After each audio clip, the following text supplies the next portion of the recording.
Voltamos então com o Fluminense em Debate dessa segunda-feira, 1º de agosto de 2011. Vieira, vamos dar continuidade aqui ao futebol fluminense. Qual a diferença do Fluminense de domingo para o Fluminense da última quarta-feira?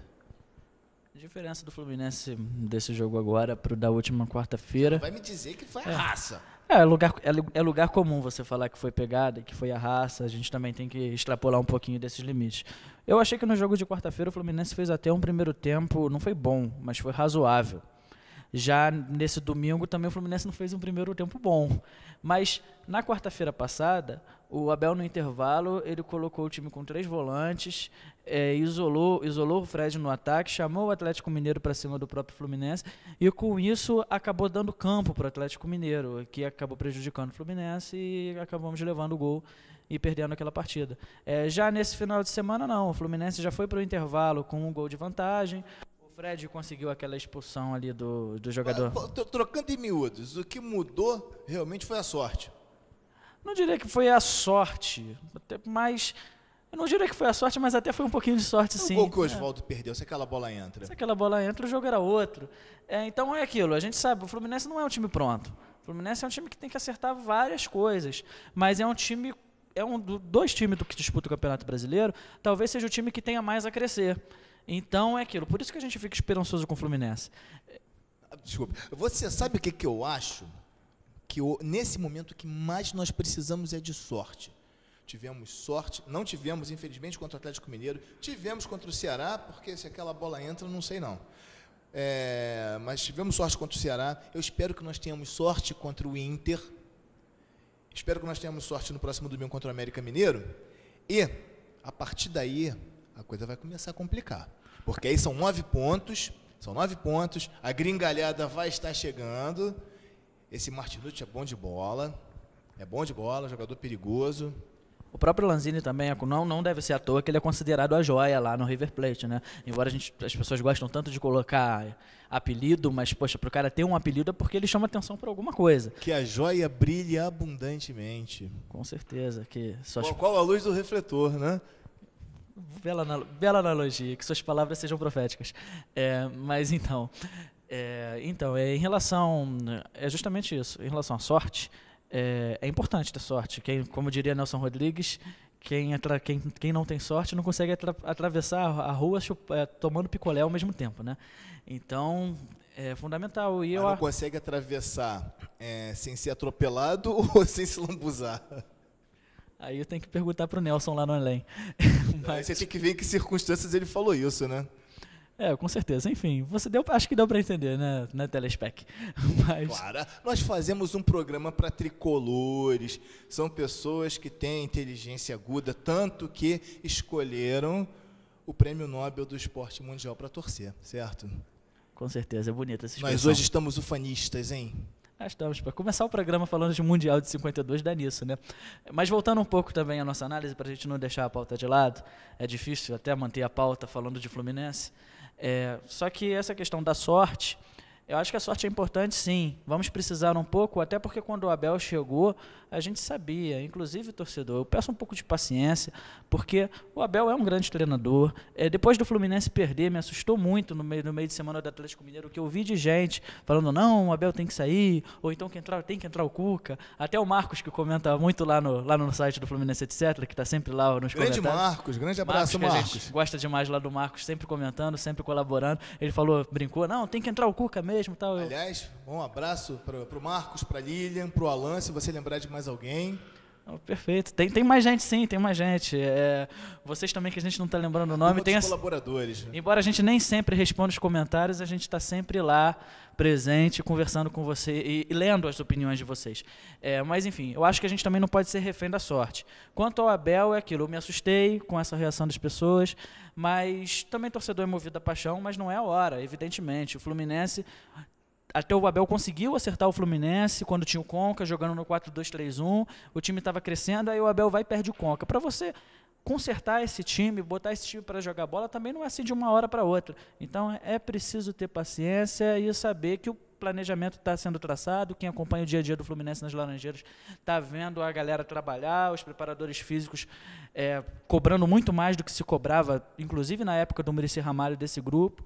Então a culpa não é treinador, gente. Então vamos ter paciência, porque assim que entrar o Martinucci, mais umas 2, 3 rodadas, esse time vai voar na mão do Abel, sim, mais cedo ou mais tarde.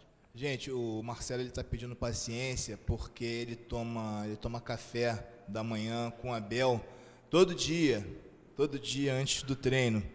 Né? Isso aí é mentira, viu? São muito amigos. Mas, deixando a brincadeira de lado, eu acho que você está coberto de razão. Eu acho, inclusive, que o Abel ele já teve a oportunidade de acertar o time. Quando o próprio Leomir dirigiu o time contra o Cruzeiro, o time foi muito bem. Tinha uma proposta de jogo, com 2 meias de criação, com o Deco e o Conca. Os 2 volantes protegendo um pouquinho mais a zaga, mais preso, porque nós não tínhamos o Diguinho, se eu não me engano, quem jogou de volante foi o Valência e o Edinho. Então, ficava os 2 protegendo mais, soltava mais os laterais, enfim, era tudo. Né? Eram 2 atacantes, jogou o Rafael Moura e o Rodriguinho. Grande Rodriguinho, que saudade. Você viu o Rodriguinho jogando? Tem saudade? Você viu o Rodriguinho jogando contra o Atlético Paranaense ontem? Vi, ele pegava a bola e caía, como sempre caía aqui no Fluminense também. Mas é porque lá o gramado estava escorregadio, choveu muito. Né? E no Engenhão e Volta Redonda o gramado é ruim também. O Rodriguinho, ele foi útil, ganhou do Flamengo e tal, mas está muito... muitos gols. Exatamente, mas está muito bem lá no Paraná. Deixa o Rodriguinho no Paraná. Tô feliz com ele no Paraná agora. Até porque o Fluminense hoje conta com o Fred, com o Rafael Sobis, que entrou bem, a gente tem que falar também um pouco do que essa dupla pode fazer, e tem Ciro e Rafael Moura. Acho que qualquer um desses 4 seriam titulares na maioria das equipes do futebol brasileiro. É verdade. Mas voltando ao Abel, o Abel, o Leomir acertou o time para ele, na verdade já vinha o time sendo acertado, faltavam as peças, o time jogou, deu até um banho no Cruzeiro, né, grande parte do jogo. Depois... no jogo seguinte, Fluminense e Corinthians, ele perdeu o Deco, ou seja, o Deco que era o cara que dava toda a estrutura, né, que fazia toda a distribuição de jogo, ele perdeu. Avacalhou tudo. Depois de algum tempo, ele conseguiu achar uma formação para o time, que era tem gente que acha que 4-5-1 é esquema defensivo. De forma alguma. Não tem nada de esquema defensivo. Gente, o Flamengo da década de 80... cansou de jogar no 4-5-1 só com o Nunes lá na frente. E ganhou 3 campeonatos brasileiros. É claro, dentro daquelas circunstâncias que a gente já sabe. Eu ouso te dizer que até o próprio Barcelona, se você for um pouquinho no rigor do esquema tático, o grande Barcelona dos dias atuais joga no 4-5-1. Eu acho que não tem nenhum, né? Quem é um do Barcelona? É o Vidia. O 1 do Barcelona é o Vidia. Mas você tem o Messi de um lado e o Pedro do outro, mas todo mundo fala que é 4-3-3, mas com as funções defensivas que tem Messi e Pedro, você pode tranquilamente falar que aquele time ali joga no 4-2-3-1, que é a versão ofensiva do 4-5-1. Então é um 4-5-1 sim. Então um 4-5-1 pode ser talvez até a tática mais ofensiva que se tem, desde que você tenha os jogadores certos para poder atuar no 4-5-1. Eu acho que você tem que ter, o que o treinador tem que ter em mente. Aliás, o mérito de um treinador, e nisso eu destaco o trabalho do Muricy em 2010, é aquele técnico que consegue montar o melhor time possível com as peças que tem à disposição. O Muricy, ele teve que se virar em várias situações, no 3-5-2, no 4-4-2, no 3-6-1, aquele Fluminense-Ceará.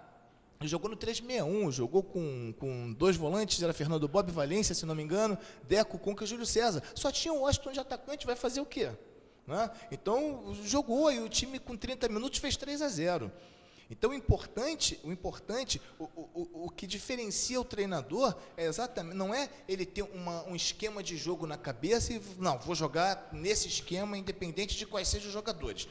Vou ter que ter os jogadores para enquadrar. Não, o bom treinador é aquele que ele pega o que ele tem à mão, monta o time no melhor esquema, aproveita os melhores jogadores que ele tem à disposição e monta um time para tentar conseguir uma vitória.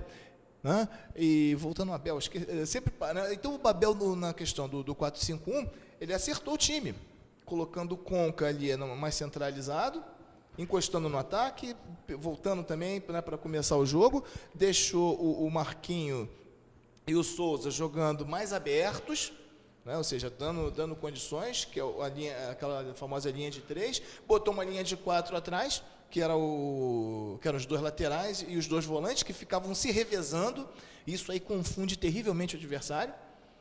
E o time conseguiu se acertar. O time conseguiu se acertar, ganhou 2 partidas, perdeu o Conca.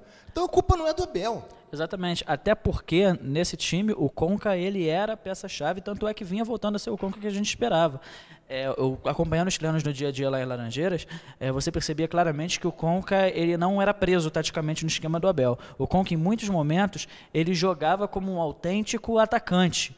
Em determinados instantes ele até era o atacante do time, o centroavante, em posicionamento para quem estava olhando, acompanhando os treinamentos ali. E ele vinha de centroavante, ele caía pelo lado esquerdo, caía pelo lado direito, voltava ao meio para poder buscar a bola e puxar o jogo, se o jogo não tivesse vindo até ele. Então é aquilo, quando você perde justamente o jogador que é o diferenciado, você vai sofrer. E aí o Abel teve todo esse trabalho para poder remontar essa equipe. Errou, gente. O Abel erra. Ele, com certeza, ele errou nesse jogo contra o Atlético Mineiro, quando ele substituiu e deixou o time com 3 volantes e chamou o Atlético Mineiro para o campo. Mas quem não erra também? Então, é exatamente isso. E teve um momento também, no Fla-Flu, que ele jogou exatamente com a mesma formação que ele atuou ontem, que foi o 4-4-2, com Marquinho e Souza na criação. O time não tava, né, não tinha lá muita imaginação, mas foi superior ao Flamengo. O Flamengo é vice-líder do campeonato. Foi superior ao Flamengo durante toda a partida. Perfeito, é exatamente isso. Com o Diogo anulando o Ronaldinho Gaúcho. Aí o que aconteceu? Perdeu o Marquinho. Coitado do Abel, cara. O cara não faz milagre. Sem dúvida nenhuma, mas é aquilo. Uma coisa que a gente sempre falava aqui era que quando se contratou o Abel Braga, o Fluminense fez uma opção pelo longo prazo. O longo prazo ainda não chegou, ele ainda está na fase de adaptação e montagem da equipe. Então, também uma coisa que eu queria deixar bem claro, o Anderson Moreira, quando entrou no Fluminense, tenho visto muitas críticas à diretoria. Eu não quero ser defensor da diretoria, mas eu pelo menos gosto de ser um pouco defensor da coerência. No momento que optou pelo Anderson Moreira, a opção que a gente tinha no mercado era Joel Santana e Edilson Batista. Eu não gosto quando você fala mal assim do Joel Santana, do Anderson Batista. Não. Eu vou te lembrar o ano de novo. Vocês queriam o Joel Santana? Por favor, não faz isso com o cara. Eu vou lembrar você do ano de 95 que ele fez. Cara simpático, boa gente, mas em 95, na semifinal do Fluminense Santos, escalou o Alê lá na zaga. E além de tudo, muita gente sabe que depois daquele primeiro jogo que o Fluminense ganhou de 3-1, né? Ou foi 4-1, acho que foi 4-1, no Maracanã, o Joel perdeu o comando da equipe, deixou todo mundo ir para farra, todo mundo ir para Esbórnia e chegou no jogo seguinte contra o Santos. Mas aí a gente não pode anular o trabalho em geral. Ele deu um campeonato estadual, o Fluminense ganhou o primeiro turno do Brasileiro, foi a semifinal, estava praticamente com a classificação para a final garantida. A gente ia brigar pelo título com o Botafogo. Você viu ali. Respeito a sua opinião, claro, é uma opinião de uma pessoa que entende muito de futebol. Olha o número de títulos dele também, tem que contar isso. Com certeza, eu respeito a sua opinião, mas eu vou te falar uma coisa. O Joel Santana, como técnico de futebol hoje, eu prefiro ele falando inglês. O Joel fala inglês? Dizem os bafana que sim. Na verdade eu não queria o Joel. Eu concordei, inclusive, com que o Fluminense esperasse o Abel, até pelo histórico que o Abel tem no time, tem com o clube.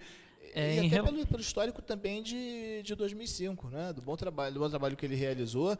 E por ser também um técnico que já é vitorioso, isso a gente não pode negar. Perfeito. Quando eu falo isso, porque no momento existia, por mais que diga que não, existiu uma rejeição ao nome do Joel e existiu uma forte rejeição ao nome do próprio Edilson Batista dentro do Fluminense. Então concordou-se naquele momento em colocar um treinador, tentou-se o Gilson Kleiner, que eu acho que tomou a decisão mais estúpida da vida dele ao rejeitar o Fluminense. Hoje ninguém sabe o que o Gilson Kleiner está fazendo da vida, deve continuar tocando o projeto da Ponte Preta dele lá. Eu acho que ele está na Ponte Preta. Deve continuar. Perdeu de 3-0 para a Portuguesa em Campinas esse final de semana. Então, é um projeto de longo prazo. Daqui a pouco ele está sendo demitido da Ponte, não teve a chance de aparecer na vitrine e hoje todo mundo sabe que é Anderson Moreira.